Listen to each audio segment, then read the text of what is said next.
we've been focused a lot on battles. How about world exploration? Pokemon game towns feel lifeless and small. Am I going to make them better? I've thought about it. I want to. I don't know how to do it exactly. I think it was a mistake, and I'm not joking, that Pokemon got rid of HMs. Now, I understand why they got rid of HMs, and I am not going to implement them in the same way Pokemon did, because I get that it's frustrating to have your moveset be compromised, but I think Pokemon is getting much worse over time at making your party of Pokemon feel like they are connected to the overworld of the game.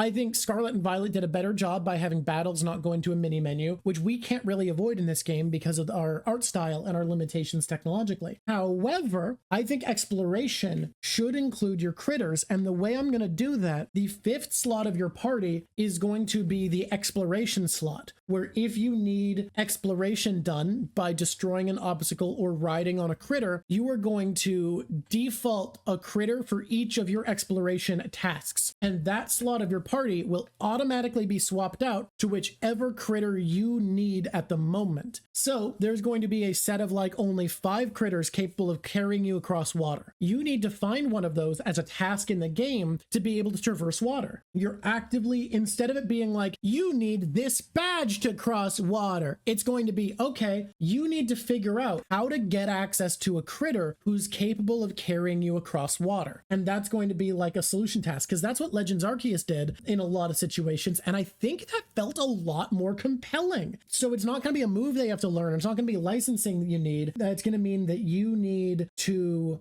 track down a specific critter to travel over territory. You could have the town be designed by the overlord of said town. Interesting. I really like that. The big idea I have for how to add personality to the towns is for each of them to have a crisis that you have to solve, some of which involve the bad guys, some of which are just rampant critters. And that way you can get to know the town in a state of unrest, which will help it feel more like it means something to interact with the town.